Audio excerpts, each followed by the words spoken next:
It's just the beginning. First Take is presented by DraftKings Sportsbook.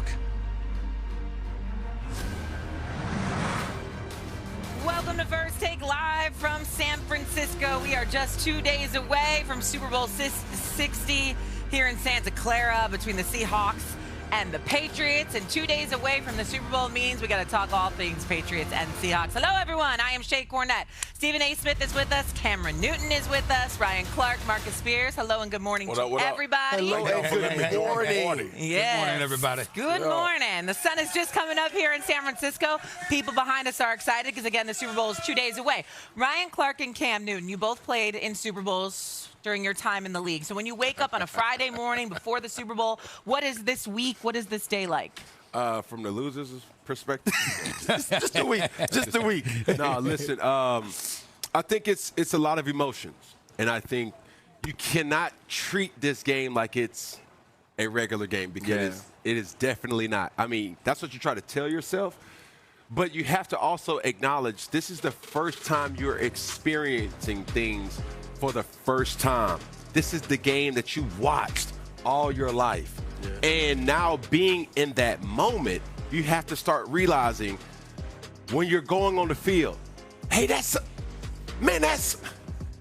person isn't.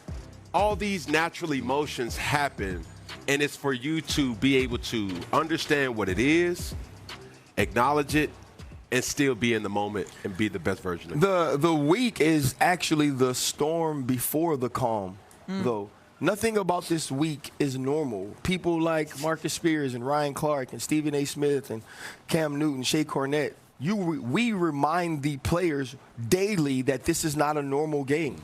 Your schedule is all over the place. There are more people in town than you ever have. You can't get the treatment you normally get. You don't get to study in the way that you normally do. And then on Saturday, something beautiful happens. You change hotels.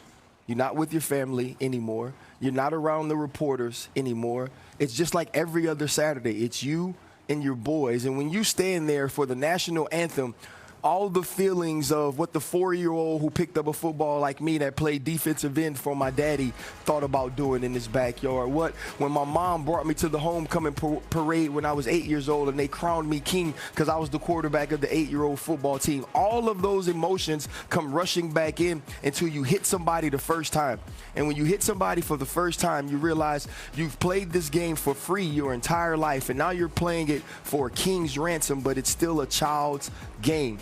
This one just happens to be the biggest one that's played every single year. Real quick, just a question. I don't know whether it's weird or not, but it came to my mind. How much does the 2-week break, the 2-week period between the conference championship game and the Super Bowl help? Not just going from 1 week to the next, but actually having that 2 week, a full week before Super Bowl. I think it hurts. Yeah, it hurts. I think it hurts. I would rather play the game the next Sunday because you do all the football work the week before. And when you're here, you're thrown in all of these different directions trying to prepare for the most important game in your life. I would rather we played, we had our week, we got here on Saturday, and it was the Super Bowl. The Super Bowl week is for us, not for the team. Right. Yeah. What I would say, too, to add on that is it's a little bit of both because on one side, you get a lot of treatment, right, for the guys that's been battling nicks and bruises and things like that. But the bad thing about it is, I remember going into that game, I felt overly prepared and I overthought certain things. And as that game was happening, we started to get back to simple day one install things that, man, listen, we're just throwing, double slants with a flat. It's just common offense that going into this, you can overthink, overanalyze, and it's still just football. I'm going to tell you what, the first drive, you feel it, though. The kickoff and then the first drive. Every time they snap the ball, I was like, Lord, it's the Super Bowl. Are they finna throw a bomb to Larry Fitzgerald right now? Let's see if 25 ready. We have two quarterbacks that are playing for their first ever Lombardi this weekend, right? And Drake Maye and Sam Darnold. And so depending on who wins, who could make a bigger statement? Which quarterback? Yeah, I got Sam Darnold in this one. I think me and RC talked about it last week. The resiliency that you have to be in this position as Sam Darnold after your career. Look, I don't care what Sam Darnold says. He talked about doing the process, and, I just stuck with it. There was doubt. Doubt creeps in when you play for 3 teams in your first 6, 7 years in the NFL. When you're trying to figure out where is home for me. Can I consistently play at a level that people will think that I'm a starter, and an organization, more importantly, will think that I'm a starter? The other thing is this too, man.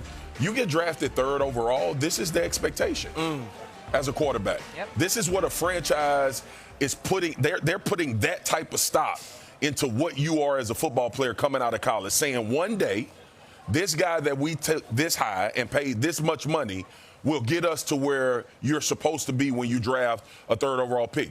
Look at what we put into the labor that's put into taking a quarterback, right? Cam was a 1st overall pick. Yeah. It was a no-brainer, right?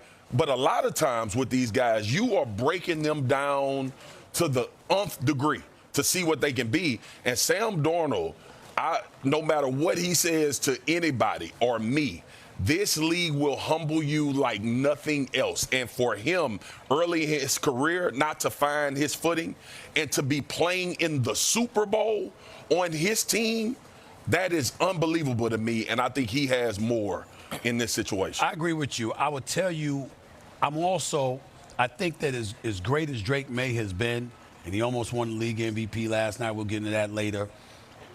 If you think about Sam Darnold, with everything that you just said, also take into account how good it would be for the NFL. From the standpoint of watching him, Brock Purdy's been in the Super Bowl. He in the same division. Matthew Stafford, the Super Bowl champion, he in the same division. Jared Goff is in the same conference. Caleb Williams has arrived. He's in the same conference. Okay, Jordan Love in the same conference. Dak Prescott and Jalen Hurts in the same conference. Hurts, the Super Bowl champion.